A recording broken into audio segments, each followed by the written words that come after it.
Assalamu alaikum wa rahmatullahi wa barakatuhu. May the peace, mercy and blessings of Allah subhanahu wa ta'ala be on all of you. I, Dr. Muhammad Naik, am your host for today's evening's program. I welcome our audience present here today and the many viewers of Peace TV all over the world except for the region of South America. We would have a talk by Brother Yaasir Fazaga on the topic, Violence in the Name of God. Our speaker for the day, Brother Yaasir Fazaga, is an articulate and inspiring multilingual speaker sought after from USA through Canada to the Middle East and Far East. He was born in Eritrea in Northeast Africa and moved to the United States at the age of 15. He has a bachelor's degree in Islamic Studies from Imam Saud University, Saudi Arabia, Institute of Islamic and Arabic Sciences, its division in Virginia. In addition to his master's degree in psychotherapy from the California State University of Long Beach.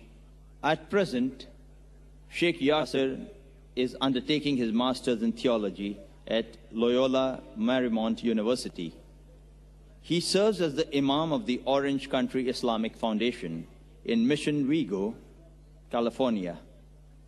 He is involved as a therapist at FACES, where he helps families with different challenges in life, which include domestic violence issues, communication problems, marital matters, generational gap, difficult teens, some mental and personality disorders, divorce, grief, and single parenting, among others.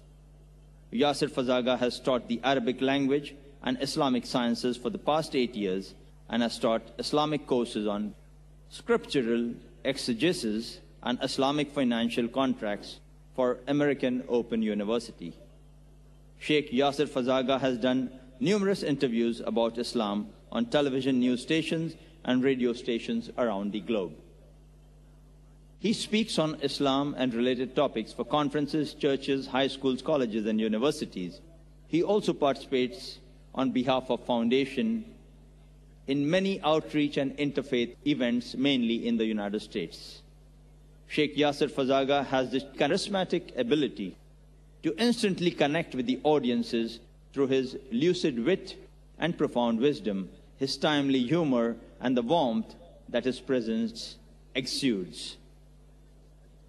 Brothers and sisters, please welcome the speaker on Islam in a contemporary and realistic context, Brother Yaasir Fazaga.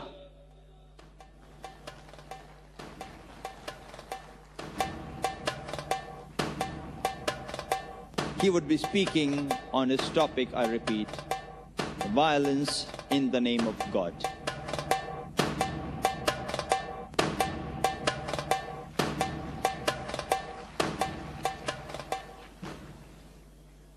أعوذ بالله من الشيطان الرجيم بسم الله الرحمن الرحيم الحمد لله رب العالمين والصلاة والسلام على أشرف الأنبياء وأطهر المرسلين شفيع المذنبين وحبيب رب العالمين محمد صلى الله عليه وعلى آله وصحبه الطيبين الطاهرين رب اشرح لي صدري ويسر لي أمري واحلل عقدة من لساني يفقه قولي اللهم لا سهل إلا ما جعلته سهلا وأنت إن شئت تجعل الحزن سهلا.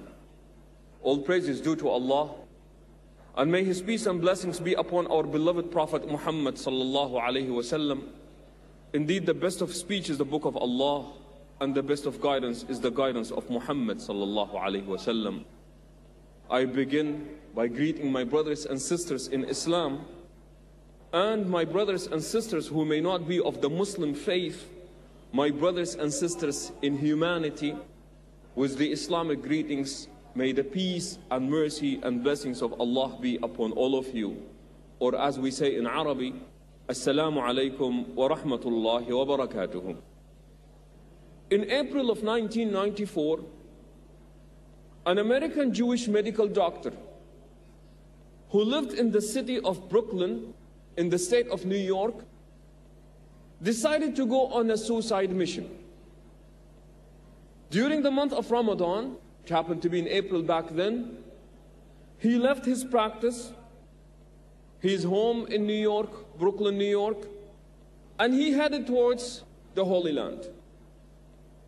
And as people were praying in Al-Haram al-Ibrahimi, in Hebron, with his AK-47, he went there and he decided that he needed to kill as many Muslims as possible on that day. Killed about 29 people, injured about 42 before he himself was killed. That same year, a month later, in May of the same year of 1994, in the city of Kigali, in Rwanda, in front of the Catholic diocese, a red pickup pulled over. The red pickup pulled over to take some Tutsi refugees to the killing sites. And as the Hutu soldiers were there, the bishop of that diocese came and he spoke to them. And he said, I approve of what you are doing. He publicly stated this. And by the way, this is all on the record. This is not something that is being made up. He publicly stated in front of the people that he is not against the killing of the Tutsi refugees. He just has a problem with them being killed on his diocese, so he wanted them moved and be killed somewhere else. In the year 2002, July of 2002, in northern Uganda, about 48 people were massacred on one day, where babies were held by their feet and they were flung against the walls. Elderly people were killed and massacred with machetes and with spears. And the people that carried out that massacre are called the LRA.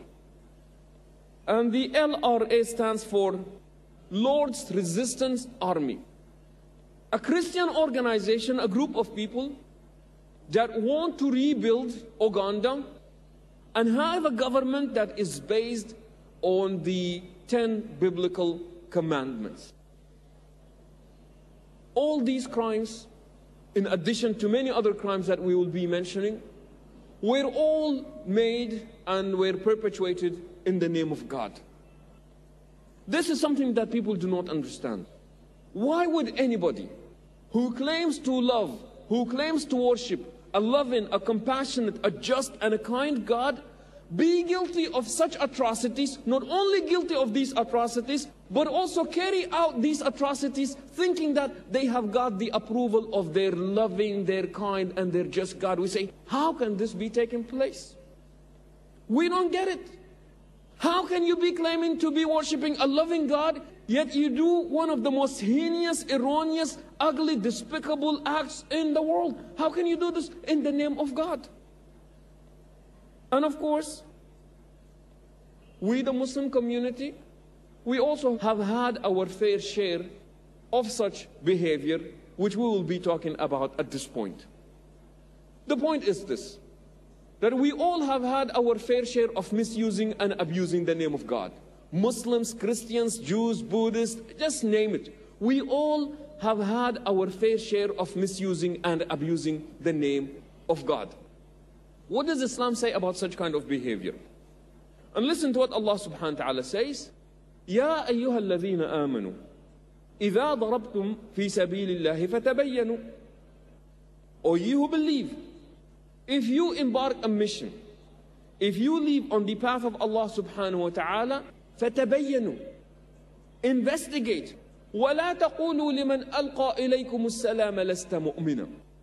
And do not say about those who greet you with the greetings of peace, ye are not believers. Now that is the incident. The Quran narrates the incident. But then the Quran makes a very interesting point after that. Allah subhanahu wa ta'ala says, تَبْتَغُونَ عَرَضَ الْحَيَاةِ الدُّنْيَا. You did what you did because you were seeking the glitters of this life. The Quran is very blunt when it comes to this. There is no room for political correctness. There is no room to sugarcoat what has happened. Allah said you did what you did in the name of God, but you did it for a worldly gain. And there is not going to be any wish-wash, any sugarcoating, watering down of this statement. This is what you did, and Allah is speaking about the motive as to why you have done it. تَبْتَغُونَ عَرَضَ الْحَيَاةِ الدُّنْيَا.